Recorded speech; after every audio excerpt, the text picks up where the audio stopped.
একটাই কথা বলেছিলাম যে দাদা আমাদের কি বাঁচার অধিকার নেই? আমরা বিরোধী দল করি, এখন আমরা তৃণমূল কংগ্রেস করি, আমি তৃণমূলের মুখপাত্র, কিন্তু আমার কি বাঁচার অধিকার নেই? আমাদের কি বেসিক সম্মানটুকু থাকবে না? আমাদের জীবন জীবিকা, আমাদের চাকরি, সেটাও কি আপনারা কেড়ে নেবেন? তাহলে বলুন আমরা সুইসাইড করে নিচ্ছি। তখন বিজেপির সর্বস্তরের দিল্লি এবং বাংলার শীর্ষস্থানীয় নেতৃত্ব, আমি তাদের নামটা নিচ্ছি না, তারা এক কথায় বলেছে তোমার ওপরে বা তোর ওপরে কোনো রকম প্রবলেম হলে আমাকে ফোন করবি। এবং তারা বারংবার হোয়াটসঅ্যাপে খোঁজ পর্যন্ত নিয়েছে, কোনো প্রবলেম হয়নি তো? এটা যদি আমি না বলি আমি পাপ করব। নমস্কার, আমি তৃণমূল কংগ্রেসের মুখপাত্র রিজু দত্ত। আপনারা সকলেই জানেন 4 মে বাংলার বিধানসভার ফল বেরিয়েছে। বাংলার মানুষ দুহাত তুলে বিজেপিকে আশীর্বাদ করেছে এবং বাংলায় পরিবর্তন হয়েছে।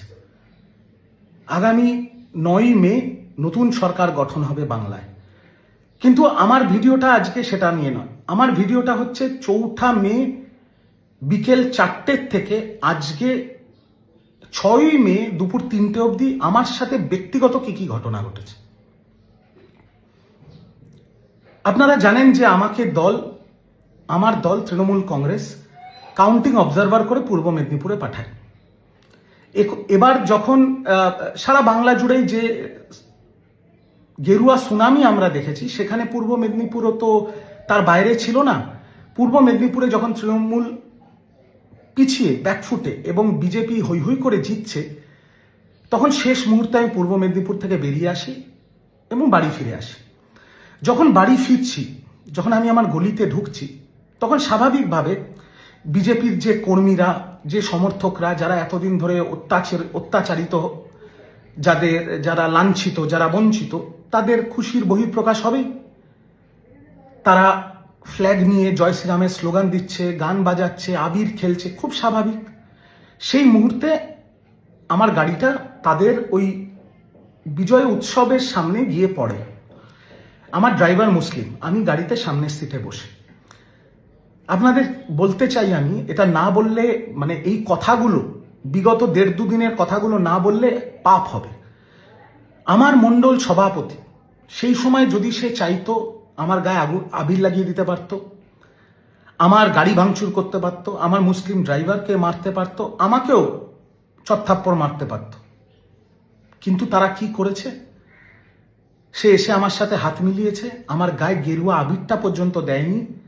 উল্টে বিজেপির ছেলেগুলো বলেছে একটু রাস্তাটা খালি কর, রিজুদার গাড়িটাকে বার করে দে। নাম্বার 1। নাম্বার 2, 4 তারিখ বিকেল 5টার পরে যারা স্বঘোষিতভাবে বিজেপি হয়ে গেছে, যারা সবাই তৃণমূল ছিল এখন স্বঘোষিতভাবে বিজেপি হয়ে গেছে, ফেসবুকে এখন জয় শ্রীরাম লিখছে,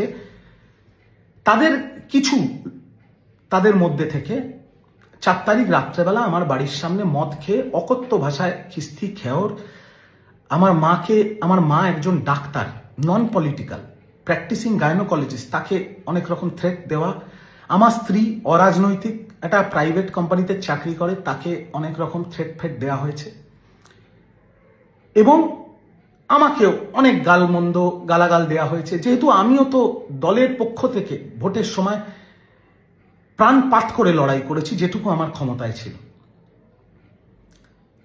এবং তারপরে আমি আমার পরিবারের সুরক্ষার জন্য, আমার সার্ভাইভালের জন্য, দলের মুখপাত্র হওয়ার সুবাদে বিজেপির অনেকের সাথে আমার ভালো সম্পর্ক ছিল, যারা এখন সবাই বিধায়ক হয়েছে, তাদেরকে আমি ফোন করি। কিসের জন্য ফোন করি?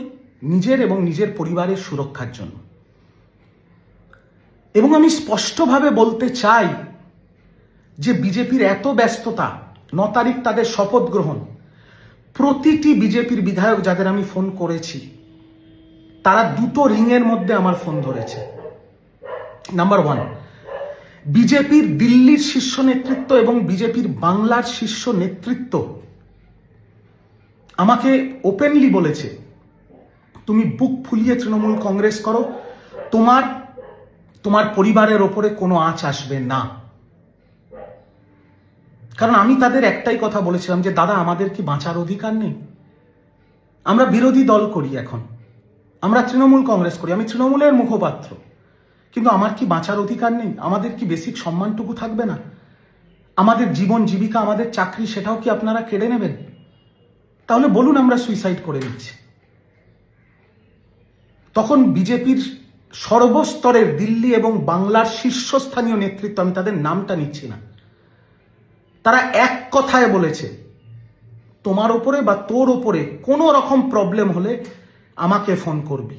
এবং তারা বারংবার হোয়াটসঅ্যাপে খোঁজ পর্যন্ত নিয়েছে, কোনো প্রবলেম হয়নি তো? এটা যদি আমি না বলি আমি পাপ করব।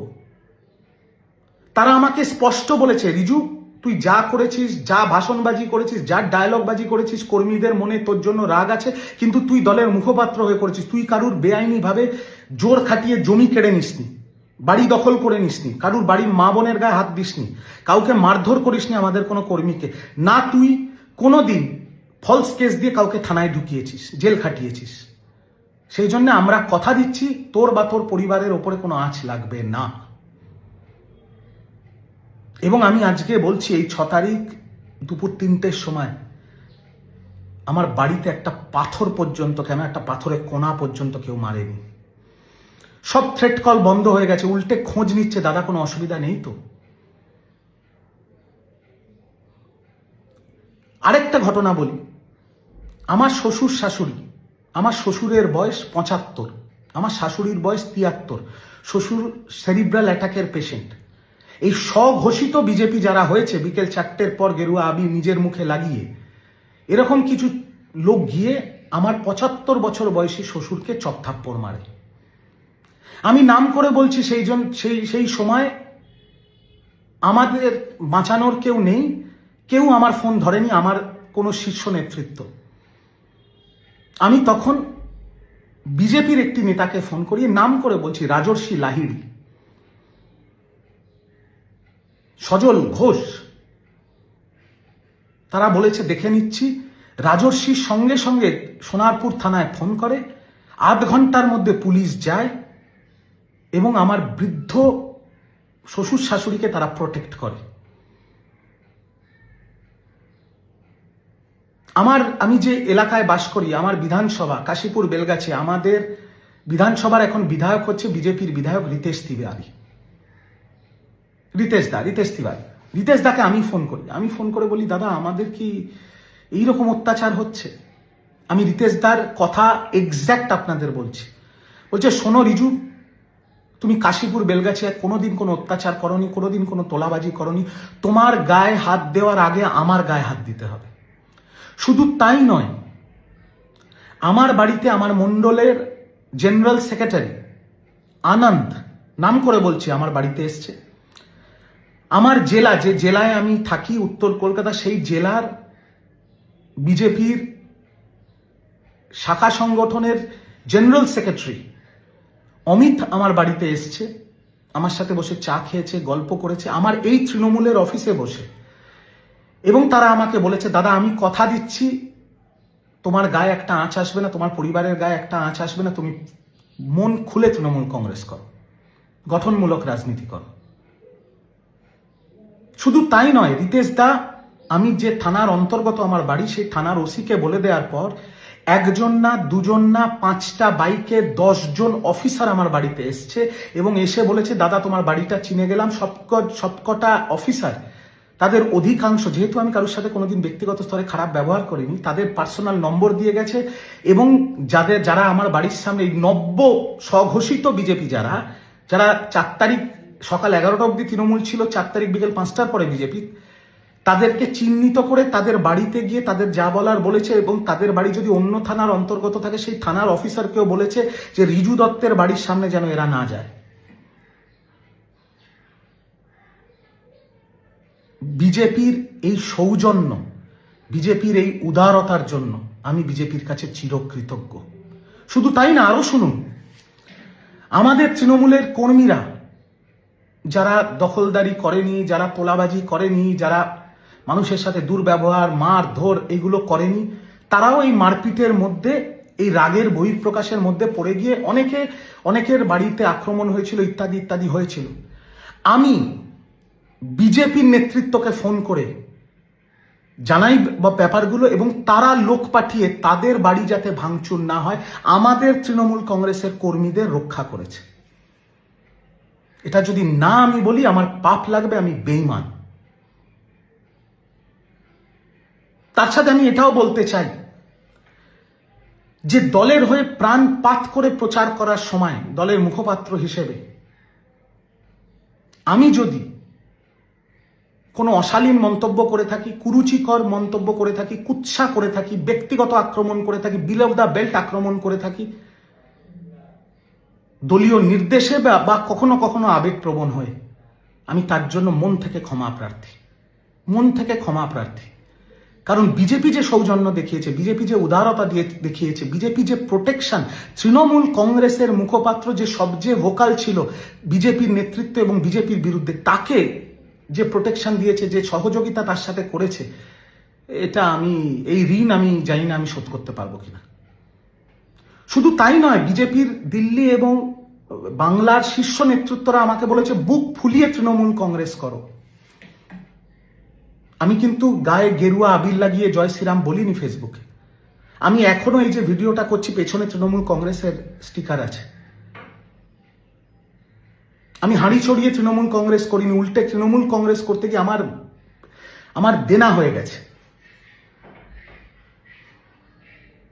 আমি এমএলএও নয়, আমি এমপিও নয়, আমি কাউন্সিলরও নয়, আমি সামান্য একটা মুখপাত্র মাত্র।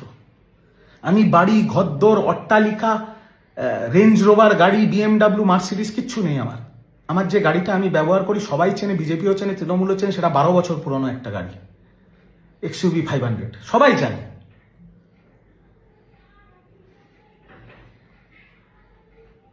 সবাই আমাকে একটা কথা বলছে, তৃণমূল করো, গঠনমূলক রাজনীতি করো, গঠনমূলক বিরোধিতা করো।